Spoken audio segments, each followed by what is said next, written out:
আসসালামু আলাইকুম। আশা করি সবাই ভালো আছেন যে যেখানেই আছেন। আমাদের আজকের অনুষ্ঠানে আমরা আলোচনা করব নতুন অ্যাশেজ সিরিজ নিয়ে।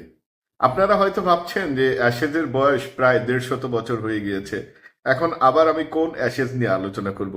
জি হ্যাঁ, গত প্রায় ১-১.৫ দশক ধরে যে অ্যাশেজটি চলছে, অর্থাৎ বর্ডার গাভাস্কার ট্রফি, বিজিটি, যেটি ভারত এবং অস্ট্রেলিয়ার মধ্যে হচ্ছে, সেটাকে অ্যাশেজ বা নয়া অ্যাশেজ বললেও ভুল হবে না।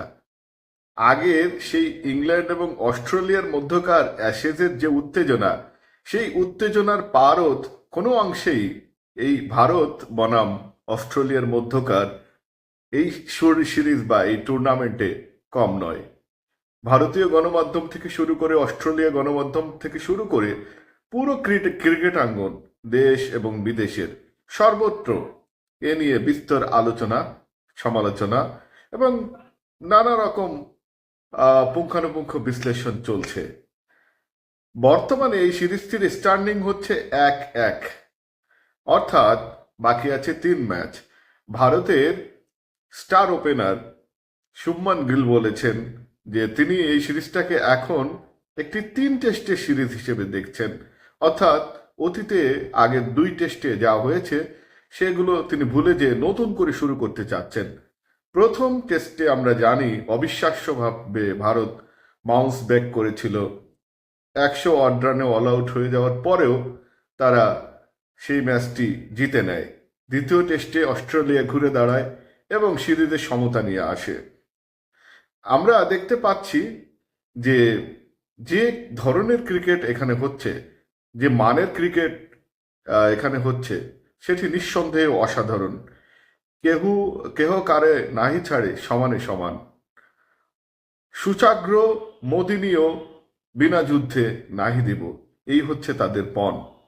এই মুহূর্তে তৃতীয় টেস্ট শুরু হয়েছে। প্রথম দিন আমরা জানি বৃষ্টিতে ভেসে গিয়েছে মাত্র কয়েক ওভার খেলার পরে, কিন্তু আজকের দৃশ্যপটটি টোটালি ডিফারেন্ট। ব্যাটে বলে জমজমাট লড়াই হচ্ছে। এখনো আমরা কোনো দলকে উড়িয়ে দিতে পারছি না, না পারছি ভারতকে, না পারছি অস্ট্রেলিয়াকে। অস্ট্রেলিয়ার হেডেক তৈরি করছে আবারও। তিনি সেঞ্চুরি তো পার করেছেনই, ১৫০ রানের মাইল ফলকও পার করেছেন এই টেস্টে। সুতরাং যে যাই বলুক, ইংল্যান্ডের ক্যাপ্টেন সম্প্রতি বলেছেন যে হ্যারি ব্রুকে হচ্ছে বর্তমান বিশ্বের সেরা টেস্ট ব্যাটসম্যান। আমি একটি ভিডিও করেছিলাম বছরখানেক আগে ফ্যাবুলাস ফোরকে নিয়ে, অর্থাৎ Virat Kohli, Steven Smith, Kane Williamson এবং জো রুট।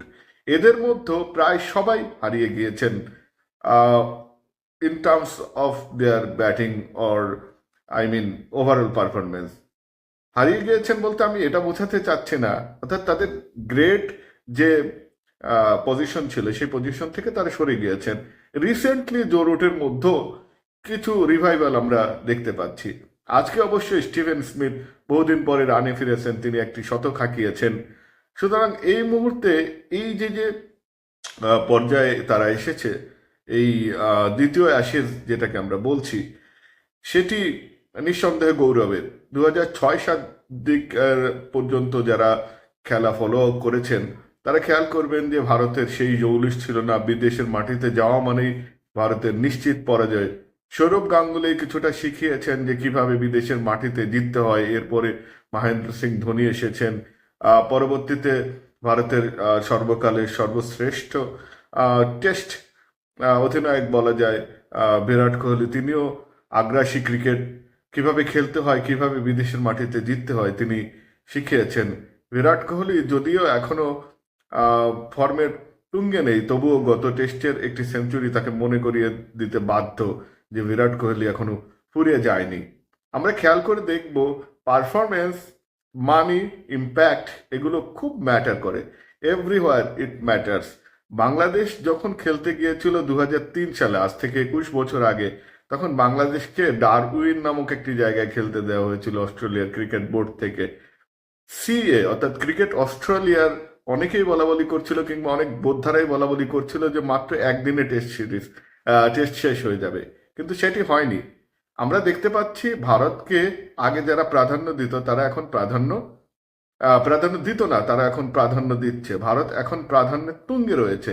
সুতরাং এই জায়গাটিতে আমরা যদি বিশ্লেষণ করি তাহলে দেখতে পারবো ভারতের যে বর্তমান অর্জন, সেই অর্জনটা আসলে পুরোপুরি ভারত তার পারফরমেন্সের মাধ্যমে, তার প্রেজেন্সের মাধ্যমে, তার ক্রিকেটের অবকাঠামোগত সহ সামগ্রিক উন্নয়নের মাধ্যমে এই পর্যায়ে নিয়ে আসছে।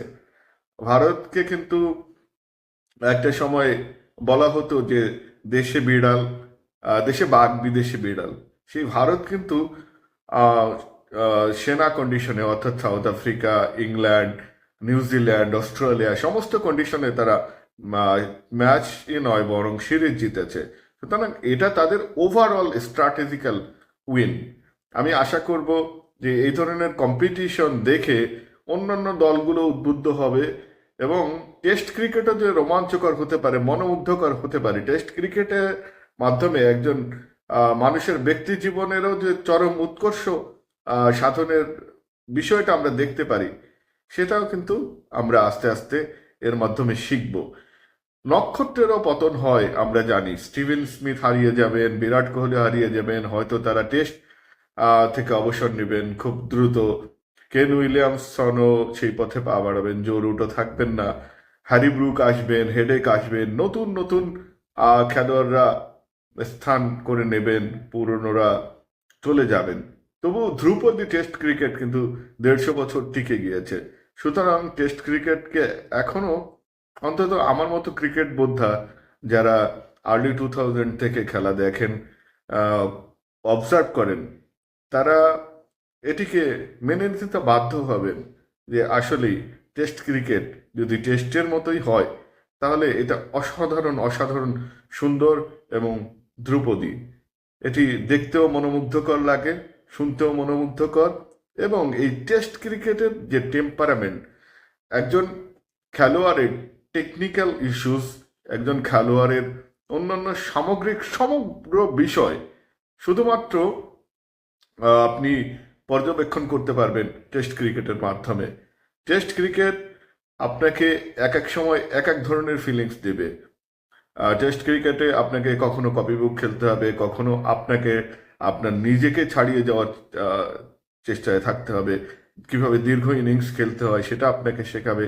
টেস্ট ক্রিকেট কোনো ফ্লুক নয়। টেস্ট ক্রিকেটে ধারাবাহিকভাবে ভালো করতে হলে আপনার সমস্ত দিক থেকে স্ট্র্যাটেজিক্যালি ফিট হতে হবে, তার মাধ্যমেই টেস্ট ক্রিকেট জাগরণ হবে। আমাদের পেজটি লাইক করবেন, সাবস্ক্রাইব করবেন, পাশে থাকবেন। নতুন ভিডিও দেখার জন্য অগ্রিম আমন্ত্রণ। ধন্যবাদ সবাইকে। আসসালামু আলাইকুম।